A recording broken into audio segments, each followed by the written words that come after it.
quand tu vas à Parc Extension, proche du centre Rockland, Mhm. il y a une clôture OK. qui est juste là, puis ça sépare Parc Extension de le quartier Mont-Royal. OK. Mais cette clôture-là, il y a 20 ans, n'existait pas. Hmm. Donc, c'est dans le temps où nous, du quartier, on allait souvent de l'autre côté jouer au basket, voler des bonbons, tout ça.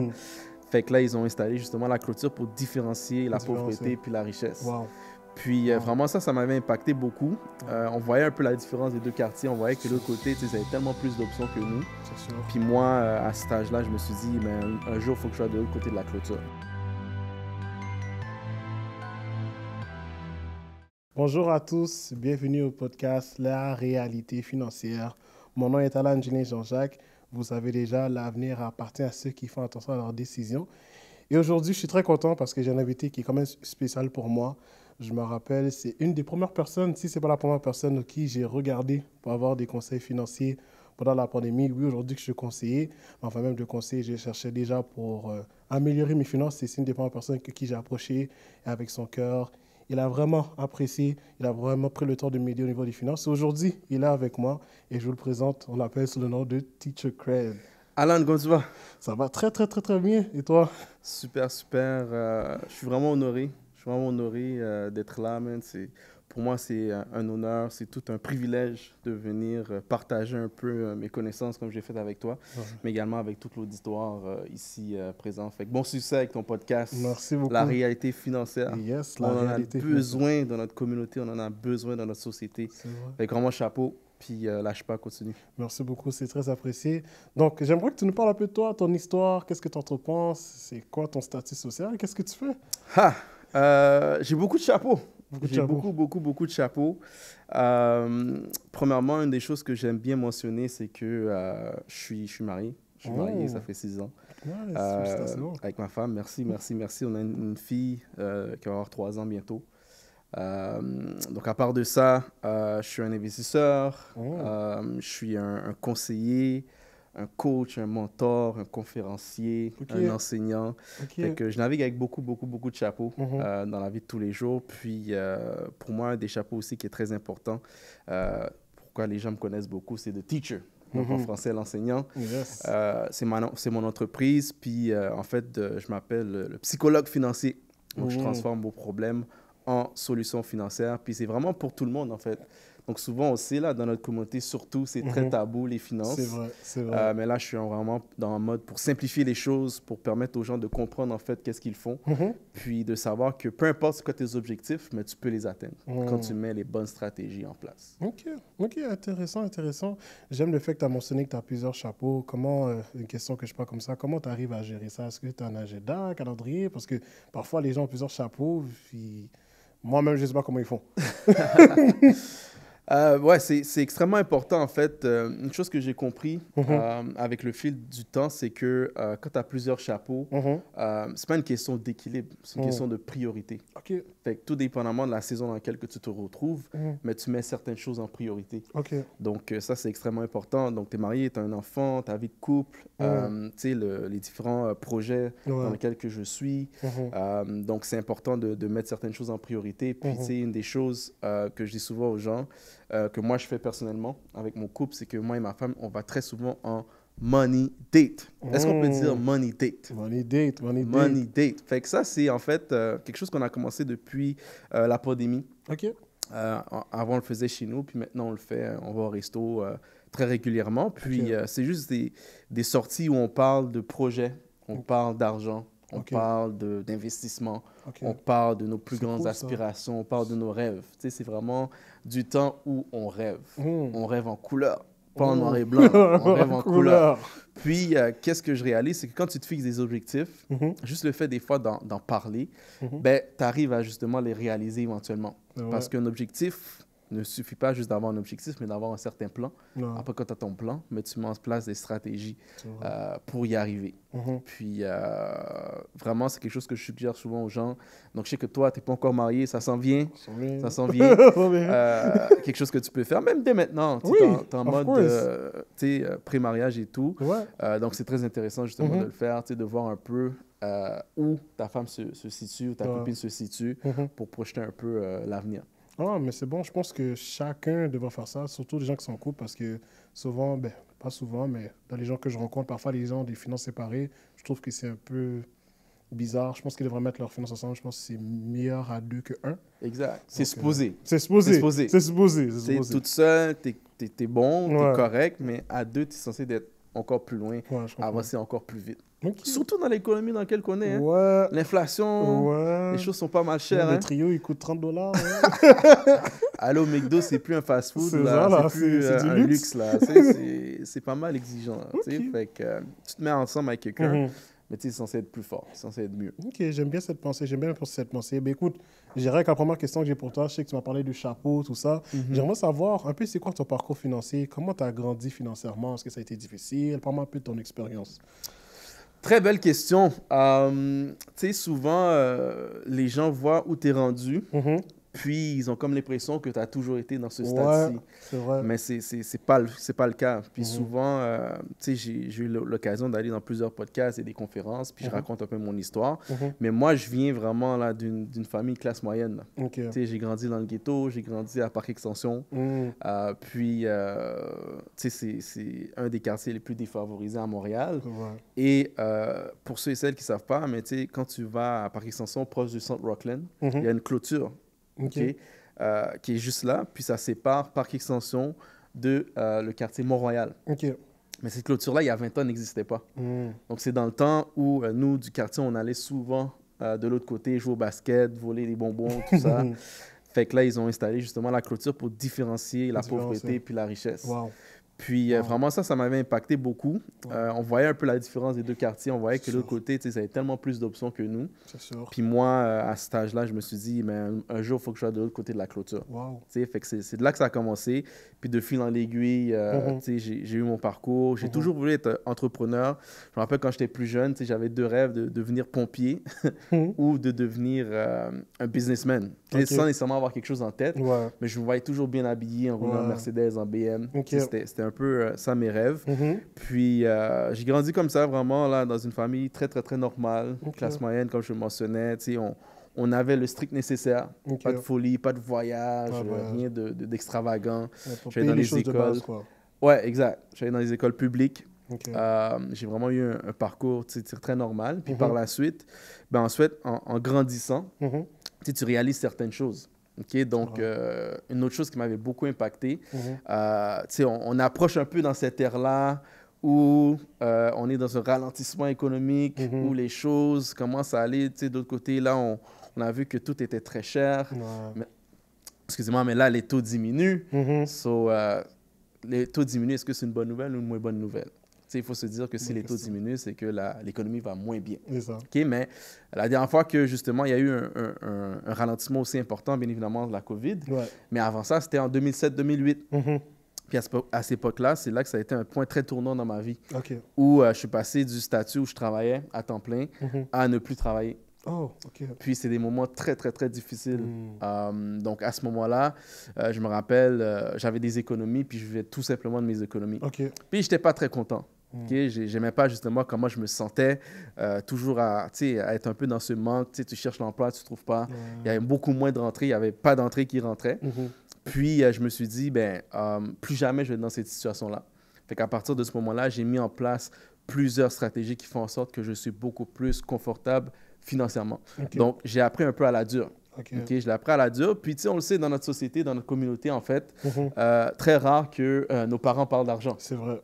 Très, très, très, très rare. C'est vrai. Nous, on ne parlait pas d'argent du tout là, à la maison. Là. Du tout. Là. Tu sais, comme j'aime bien le mentionner en blague, les allocations que le gouvernement donne, moi, j'avais aucune idée que ça existait. Pas avant que je commence à travailler à la banque. C'est à la banque.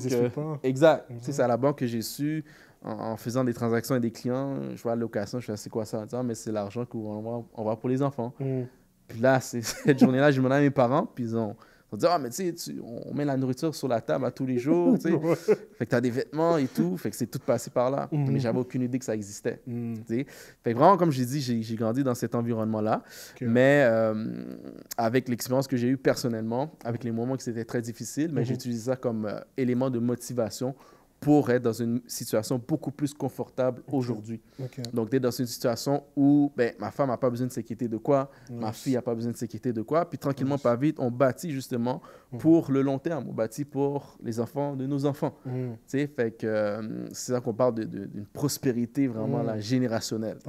Donc, quand tu projettes un peu plus loin, mais c'est beaucoup plus...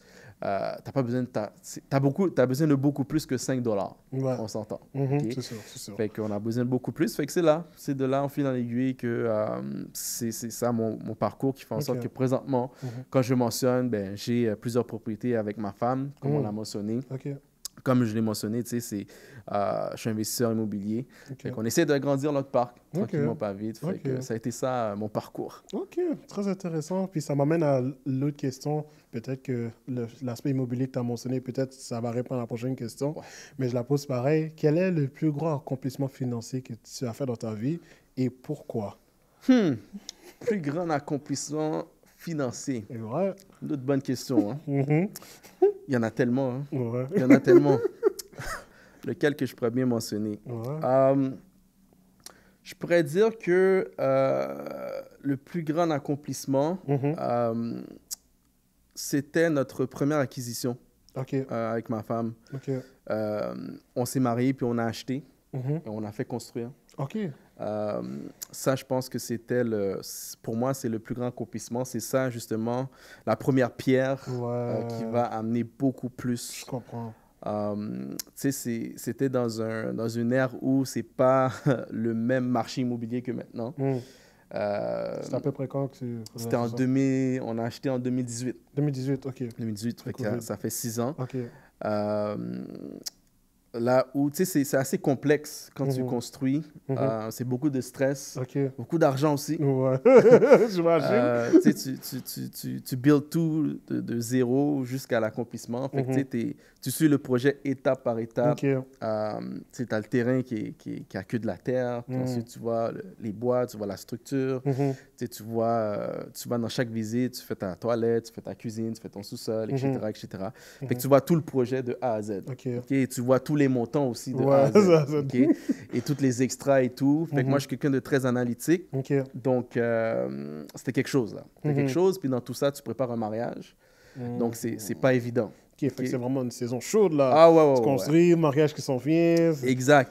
Tu sais, je suis quand même quelqu'un de très assez économe. Donc, de voir autant d'argent sortir de nos poches, c'est comme wow. Mais quand tu es organisé, quand tu prévois le tout, ça va. Fait que pour nous, vraiment, pour moi, en fait, c'était le plus grand accomplissement. C'était vraiment la première pierre. On bâtit avec ça. Ça nous a permis de faire d'autres transactions par la suite. Fait que pour moi, c'était vraiment le plus grand accomplissement qui nous amène à faire beaucoup, beaucoup, beaucoup de choses. Donc, éventuellement, avec le marché dans lequel on est, souvent, ce que je dis aux gens, c'est que quand tu as de la brique, tu essaies de le garder le plus longtemps possible. Donc, pourquoi? Parce que c'est tellement plus cher présentement. En moyenne, les propriétés, c'est 400 000, 500 000. Les taux d'intérêt, ils étaient à 5 %. Ça diminue tranquillement. Mais dans 10 ans, dans 15 ans, ça va ressembler à quoi? Bonne question. Donc, on garde tout ça, puis éventuellement, on remet ça à notre fille. Comme ça, elle n'aura pas besoin de penser à d'autres éléments, penser à X, Y, Z, éventuellement, avoir un stress de plus. Mais c'est nous qui avons vécu ce stress-là durant ces dernières années. Puis, tout simplement, lui léguer, quoi. Donc, pour moi, c'était vraiment le plus grand accomplissement. Puis, on sait qu'il y en aura beaucoup, beaucoup plus ensuite. C'est sûr. Je te le souhaite. Je te le souhaite. Tout à fait. Tout à fait. Et j'aime bien le thème que tu as dit, parce que ça rejoint un peu parfois les finances, le terme du stress. Parfois, les gens ont du stress financier, stress au niveau de la vie. Dans ta situation avec la première acquisition, comment tu as vécu ton stress? Wow! Comment on a vécu tout ça? Qu'est-ce qui a beaucoup aidé? Je pourrais te dire, c'était l'organisation puis la discipline. Le fait que ce n'était pas un projet coup de tête. Donc, c'est un projet qui a été échelonné sur plusieurs mois et voire plusieurs années. Donc, juste pour faire un retour dans tout ça, puis souvent, je l'explique aux gens, c'est que moi, ça fait 12 ans que je suis dans le domaine financier. Puis quand j'avais rencontré ma copine dans le temps, je travaillais à la banque. Puis j'ai toujours mentionné que pour moi, c'était important. Et on avait déjà à ce moment-là des projets, on savait qu'on voulait bâtir une famille et tout, qu'on voulait acheter. Donc à ce moment-là, je vous disais toujours de faire attention. parce qu'on a des projets.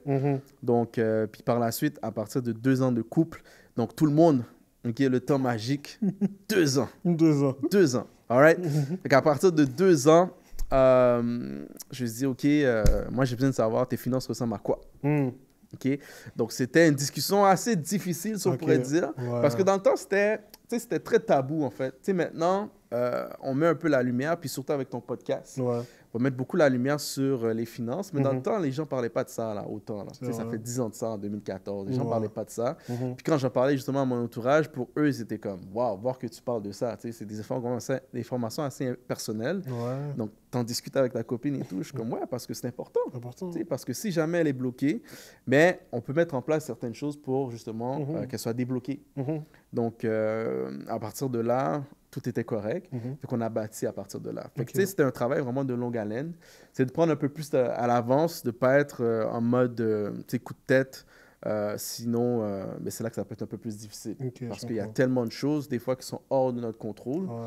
Donc, tu te prévois d'avance, tu te fixes des objectifs, tu t'assures d'avoir un plan, tu respectes ton plan. Aussi, tu vas chercher de l'aide. Moi, dans le temps, je connaissais pas tout ce qui a trait au matériel dans une propriété. Tu sais, je n'étais pas très, très fort dans la construction, je n'étais pas très fort dans l'immobilier, mais je suis allé chercher justement les connaissances. Non seulement d'aller chercher les connaissances, non seulement d'aller chercher l'expertise, mais également de te connecter avec des gens qui ont l'expertise. Puis souvent, je l'explique, quand on avait fait de construire et tout, on avait rencontré les gens de la cuisine. Puis, ce n'est pas mon domaine, ce n'est pas mon langage de parler de céramique, de parler en tout cas, les différents matériaux dans la cuisine. Là. Puis, je me rappelle, on avait eu 3 rencontres. Les 2 premières rencontres, on est allé, ma femme et moi seulement. Puis la 3e rencontre, j'avais amené un ami qui était en construction. Puis, lui, il parlait le langage de la personne. Mais tu sais que notre facture a diminué d'à peu près 15 000. Là. Juste parce que la personne, elle se sentait un peu moins bien ou elle ne pouvait pas vraiment nous crosser, entre guillemets. Je comprends. Donc, tu sais, ça nous a demandé également beaucoup, justement, parce que, tu sais, souvent, nous, en tant qu'hommes, tu sais, je parle pour moi, là, on n'a pas le réflexe d'aller voir d'autres personnes parce qu'on se dit, ah, mais tu sais, je ne connais pas telle chose, tu te sens mal et tout, tu te sens diminué, fait que tu vas être beaucoup moins chalant d'aller voir d'autres personnes pour avoir l'expertise nécessaire. Mais j'ai eu cette ouverture d'esprit-là, puis je suis allé faire, puis justement, ça a été très bénéfique pour nous. Fait que, tu sais, pour répondre à ta question, le stress, le fait qu'on était organisé, ça a beaucoup diminué notre stress. Le fait qu'on était discipliné, ça a beaucoup diminué notre stress.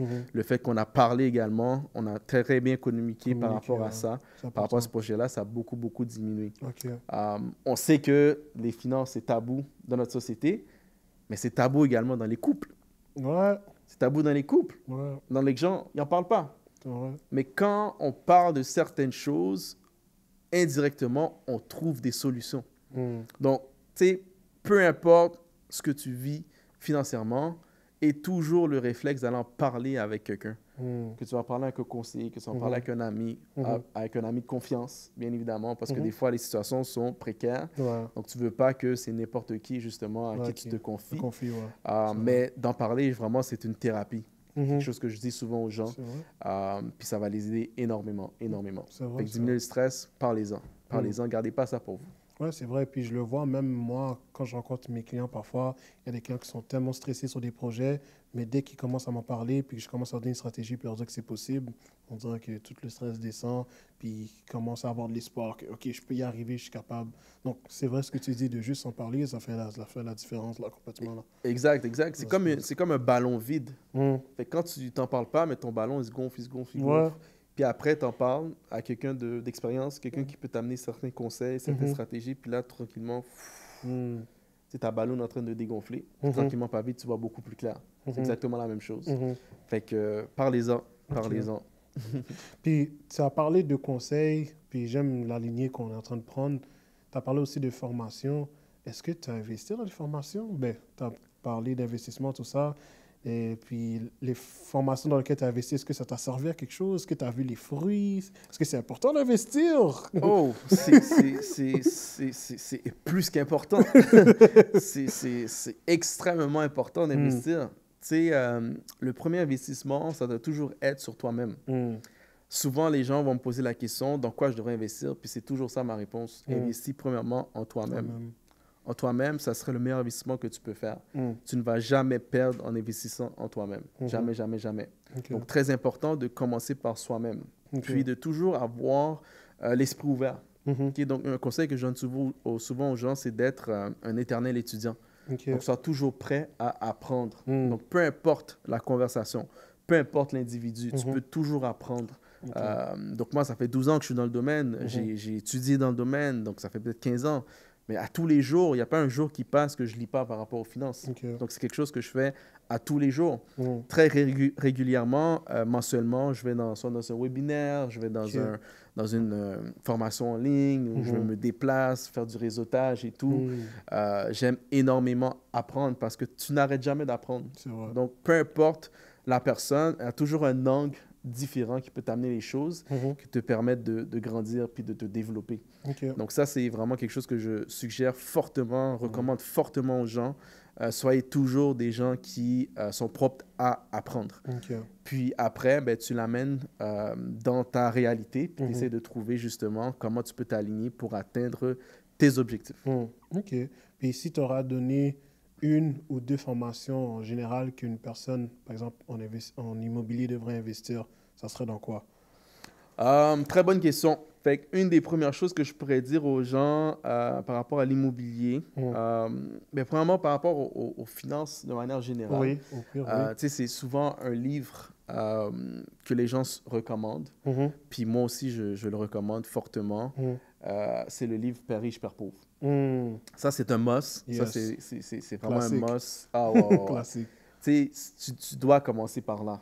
OK? Je me rappelle, on m'a parlé de ça il y a plusieurs années. Puis, je pense en l'espace d'une fin de semaine, j'ai lu le livre. OK? Puis ça a été très, très, très révélateur pour moi. Ce livre-là, ça t'amène beaucoup une perspective très différente dans le monde dans lequel on est, où il y a comme une trajectoire classique, mais c'est pas vrai que tout le monde rentre dans cette trajectoire-là. Il y a 1001 façons de faire les choses. Donc, ça va également t'ouvrir l'esprit par rapport à l'investissement, t'ouvrir l'esprit par rapport à l'entrepreneuriat. Donc, très important, lisez par rapport à Père riche, Père pauvre. Okay, donc, ça serait ma première recommandation.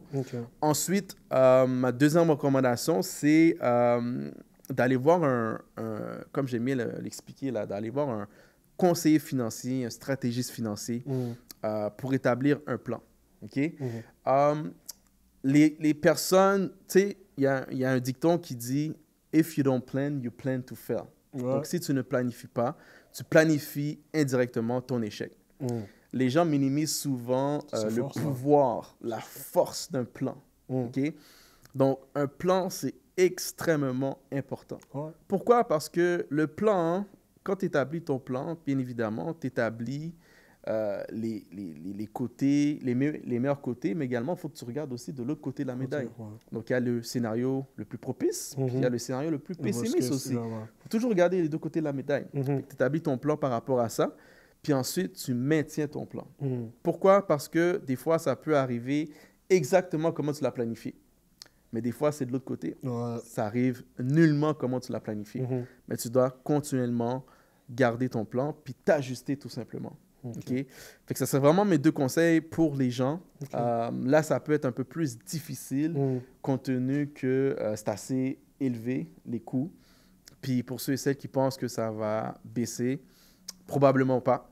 Okay. Pourquoi? Ben, Finance 101, très, très, très simple pour vous. Quand les taux diminuent, de manière générale, les prix des maisons augmentent. Okay? Fait que là, on est dans cette ère-là où les taux sont en train de diminuer. Okay? Donc, ça veut dire qu'indirectement, les prix vont augmenter. Pourquoi? Parce que, bien évidemment, ça reste avec la règle en or en finance, l'offre et la demande. Donc, s'il y a beaucoup de demandes et très peu d'offres, le prix augmente. C'est ce qui risque d'arriver, bien évidemment, dans les mois qui arrivent parce qu'il n'y a pas assez de propriétés présentement sur le marché. Donc là, le fait que les taux diminuent, c'est-à-dire que monsieur, madame, tout le monde vont retourner pour s'acquérir une propriété, ce qui risque d'avoir une augmentation de la demande qui fait en sorte que les prix risque d'augmenter. OK? Donc, mais dans tout ça, tu sais, osez. Dans tout ça, fixez-vous des objectifs. Moi, je pense personnellement que quand on se fixe des objectifs, on les atteint. OK? Donc, toi, par exemple, Alan, ça serait quoi, justement, un conseil dans l'ère dans lequel on est, dans la réalité que tu vois de tous les jours, là où, encore une fois, il y a un ralentissement, c'est un peu plus difficile, les prix sont très élevés. Tu sais, c'est quoi le conseil que tu donnerais présentement à quelqu'un pour qu'il puisse réussir en finance? Un conseil que je donnerais à quelqu'un de réussir en finance, ça va peut-être être simple et basique, mais c'est tout simplement de ne pas le faire seul, comme tu disais. Parce que parfois, on veut faire à notre tête, on pense qu'on est capable, mais comme on discutait un peu, il y a le manque d'informations de notre communauté qui fait en sorte que je suis capable, mais quand tu arrives sur le point, oui, peut-être tu vas y arriver, mais tu aurais pu, à la place d'arriver en 6 mois, tu aurais pu y arriver en 2 mois si tu aurais consulté quelqu'un. Ouais. Et consulter quelqu'un, parfois, les gens pensent que ça va me coûter cher, mais c'est un investissement. C'est un investissement, comme tu as dit, c'est un investissement sur soi-même à la fin de la journée.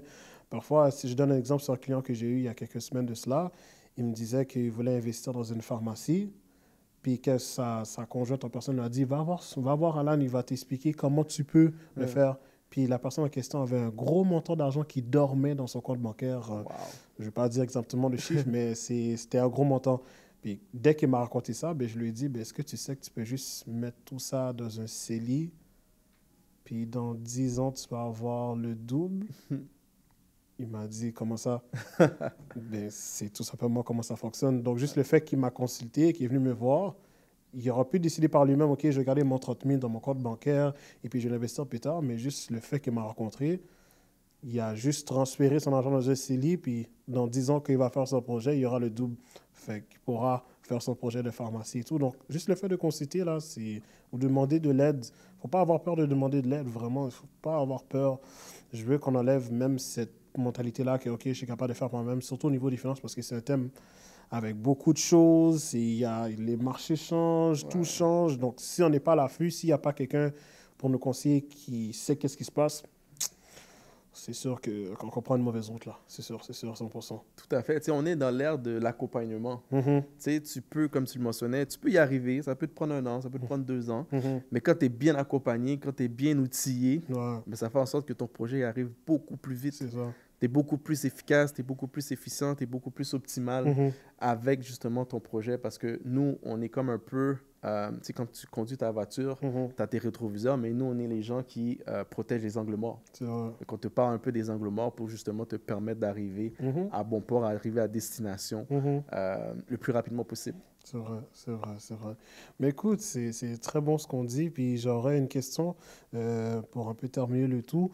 Je sais qu'on a donné plein de conseils, mais s'il y aurait un conseil clé que tu donnerais à ceux qui nous écoutent, ça serait quoi? Un conseil clé. Qu'est-ce que je pourrais donner comme conseil? Tu sais, présentement, qu'est-ce que je pourrais donner comme conseil aux gens? C'est de faire un bilan, de faire une analyse. Okay? Donc, moi, j'aime ça rêver. Puis, tu sais, on est dans une ère où les gens rêvent beaucoup. Mais une fois que tu rêves, il faut que tu te réveilles puis tu réalises c'est quoi ta réalité également. C'est vrai. Okay? Donc, il faut vraiment jongler avec les deux. D'accord? Donc, rêver et la réalité. Okay? Donc, comme j'aime bien l'expliquer souvent à mes clients, les deux R. Okay? Rêve et réalité. Donc, rêve comme tu veux. Établis-toi des objectifs. OK? Mais après, essaie de le plugger avec ta réalité. OK? Essaie de voir dans quel environnement, dans quelle ère, dans quelle situation tu te retrouves aujourd'hui et de savoir qu'est-ce que tu dois mettre en place pour atteindre ton rêve. Tout rêve peut se réaliser. Je suis d'accord. Okay? Il y a beaucoup de choses qu'on peut mettre en place de nos jours pour réaliser les rêves qu'on a. Que ce soit que tu veux devenir propriétaire, que ce soit que tu veux faire du trading, que ce soit que tu veux t'ouvrir une entreprise, que ce soit que tu veux augmenter tes épargnes, que ce soit que peu importe tes différents projets, tu peux y arriver. OK? Essayez pas de le faire par vous-même toute seule. Okay? Soyez ouvert d'esprit. Partagez avec d'autres personnes. Soyez curieux. Okay? Allez chercher l'information. On est des gens très, très terre à terre. Souvent, là, moi, ça m'arrive tout simplement de parler avec des gens, puis je les établis un peu mes conseils, je les établis un peu mon parcours, qu'est-ce que j'ai fait, qu'est-ce qui a fonctionné, qu'est-ce qui n'a pas fonctionné, pour aller beaucoup plus vite, beaucoup plus loin. Un conseil que je pourrais donner aux gens également, apprenez des erreurs des autres. Ouais. Apprenez des erreurs des autres, comme ça, vous n'aurez pas besoin de vous faire l'erreur. C'est ça. OK? Puis ça, c'est une des choses que j'ai beaucoup mis en application dans ma vie. Donc oui, en 2007, j'ai fait une erreur. Puis qu'est-ce que j'ai réalisé, c'est que de ne pas vivre sur une seule source de revenus, d'avoir plusieurs sources de revenus. Là où il y en a une qui est bloquée, ben, tu en as une autre qui est ouverte. Donc, tu sais, ça, je l'ai appris à la dure, moi. OK? Donc là, je vous donne ça comme conseil. Donc, ne vivez pas sur une source de revenus. Donc, attends pas que toi, ça t'arrive. C'est ça. Fait que le conseil que je te donne, c'est d'en avoir plusieurs. Fait que attends pas que ça t'arrive et tout de suite plusieurs sources de revenus. Dans l'ère où on est, on peut justement en avoir plusieurs. Fait que ça serait ça, en fait, le conseil. Les 2 R, rêve et réalité. Parce que moi, encore une fois, je crois que dès qu'on se fixe des objectifs, on peut les accomplir, on peut les réaliser. Tout à fait. Mais écoute, je suis très content de t'avoir eu aujourd'hui. C'est vraiment un plaisir pour moi. Merci d'être là à la communauté. Merci d'être un grand frère. Vraiment, merci d'être présent. Je pense que tes conseils sont vraiment nécessaires dans la communauté. Puis, comme je te disais au début, je te souhaite le meilleur à toi, ta famille, tout ce que tu entreprends. Donc, je ne sais pas si tu avais un dernier mot à dire, mais... Alan, c'est moi qui te remercie pour l'invitation. Puis tout le monde, suivez le podcast La réalité financière avec Alan. Extraordinaire. J'ai vu le changement depuis plusieurs années. Vraiment, là, vous allez être épatés de voir à quel point il peut vous aider dans votre situation financière. Simon, de mon côté, vous pouvez me rejoindre sur toutes les plateformes. Kenny, the Teacher, qui transforme justement vos problèmes financiers en solutions. Nice. Donc, écoutez, ça va prendre la fin de notre émission. Merci encore une fois. Donc, c'était La réalité financière. On se dit la prochaine fois. N'oubliez pas de partager, commenter, vous abonner à la chaîne et on se dit la prochaine fois parce que l'avenir appartient à ceux qui font attention à leurs décisions.